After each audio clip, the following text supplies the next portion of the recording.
So something very exciting is about to happen. Sometime between now and 5 o'clock p.m., Dr. Garamoni is going to call me, and I'm going to probably set up a surgery date.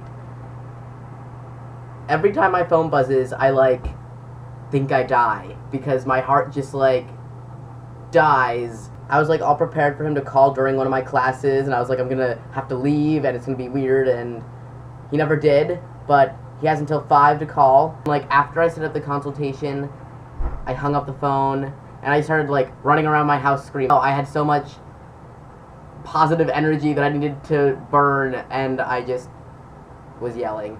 Top surgery. This summer. I can't believe it. So that was on Monday. He did end up calling at 5:40 when he said he was going to call between 9 a.m. and 5.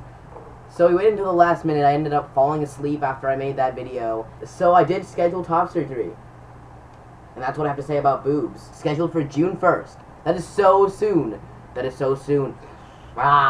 is still more to this video though, because like other times that I've made videos, I have a story related to boobs. So I have this friend, every year she throws this 4th of July party, and it's a big deal or whatever, but she invited me and some of my friends, and we went, and there was this guy there who she'd known since she was born basically, and she's always known him as Randy. He works at the fire department with her dad or something. So yeah, she had known this guy since she was a tiny little baby, and she never knew him as anything other than Randy. And this Randy guy started talking, making fun of her, being like, I promise not to take my clothes off again when I get drunk. Apparently he had a history of stripping when he had alcohol in his body. Now this Randy character, while most people at the party didn't pick up on this, or maybe they did, I don't know, it was pretty obvious. But basically, if you weren't looking at Randy and you heard his voice, it was clearly not a man's voice. I mean, it was his voice, so it was a man's voice, but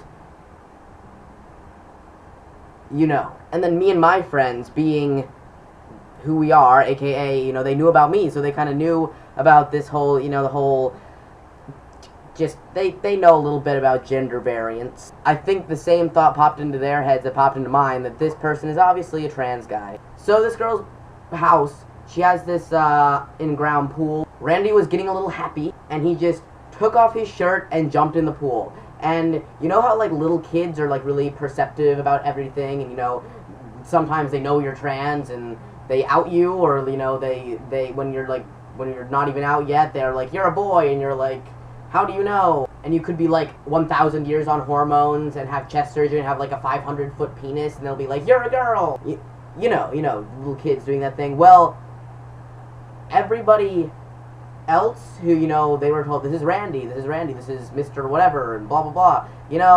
When he took his shirt off, went in the pool, what they assumed was that he had giant man boobs because he was overweight. But all the little kids were like, nudity. So this was definitely a trans guy. And I don't even know if the girl throwing the party, I don't think she'd ever been told about this. That's not a problem. But I just thought it was so amazing that this guy was so confident and, so secure in his identity that he didn't need any surgeries to just take his shirt off and go swimming. And he was so confident that he clearly had the anatomy of a biological female, and yet people didn't really question his sex or gender. Who has that kind of confidence? I wouldn't take off my shirt in a group of people. I can tell you this though, after June 1st, I probably won't ever wear a shirt again. I'll probably hike through Antarctica without a shirt. This is such huge news. A lot of you probably understand that. I don't know. See you next Thursday.